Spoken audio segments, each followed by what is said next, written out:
ನಮಗೆ ಏಕವಚನ ಪದ ಬಳಕೆ ಮಾಡಿದ್ದಾರೆ ಸರ್. ಅವ್ರ ಸಂಸ್ಕೃತಿ ಅನಂತ್ ಕುಮಾರ್ ಹೆಗ್ಡೆ ಇದಾರಲ್ಲ, ನಾವು ಅಧಿಕಾರಕ್ಕೆ ಬಂದಿರೋದೇ ಸಂವಿಧಾನ ಬದಲಾವಣೆ ಮಾಡಕ್ಕೆ ಅಂತ ಹೇಳಿದವರು. ಮಂತ್ರಿ ಆಗಿದ್ದಾಗ, ಕೇಂದ್ರದ ಮಂತ್ರಿ ಆಗಿದ್ದಾಗ ಇನ್ನು ಅವರಿಂದ ಸಂಸ್ಕೃತಿ ನಾವು ಬಯಸಕ್ಕಾಗತ್ತಾ? ಸುಸಂಸ್ಕೃತರು ಅಂತ ಹೇಳಕ್ಕಾಗತ್ತ ಅವ್ರನ್ನ? ಅವ್ರ ಭಾಷೆ ಬಳಕೆ ಇಂಥವೇ ಮಾತಾಡೋದು ಅವರು. ರಾಜ್ಯದ ಮುಖ್ಯ ಜ್ಞಾನ ಇಲ್ಲ. ರಾಜ್ಯದ ಮುಖ್ಯಮಂತ್ರಿಗಳಿಗೆ ಗೌರವ ಕೊಡೋರು ಇದ್ದಾರೆ, ಗೌರವ ಕೊಡದೇ ಇರೋರು ಇದ್ದಾರೆ. ರಾಜಕೀಯವಾಗಿ ಮಾತಾಡೋರ್ನ ಗೌರವ ಕೊಡಿ ಅಂತ ಕೇಳಕ್ಕಾಗತ್ತಾ?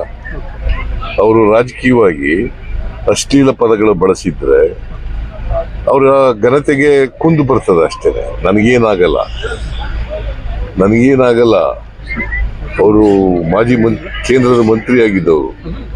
ಅವರು ಯಾವ ಭಾಷೆ ಬಳಸಬೇಕು ಅಂತಕ್ಕಂಥದ್ದು ಅವ್ರಿಗೆ ಗೊತ್ತಿಲ್ಲ ಅಂತಂದ್ರೆ ಅವರು ಸುಸಂಸ್ಕೃತರಲ್ಲ, ಮನುಷ್ಯರಲ್ಲ, ಅಮಾನವೀಯವಾದಂಥವ್ರು ಅಂತ ತೋರಿಸಿದ್ರು. और नए न्यूज़ों के लिए देखते रहिए अपना चैनल TV22 न्यूज़। लाइक करें, शेयर करें, सब्सक्राइब करें और बेल आइकन बटन दबाना ना भूलें।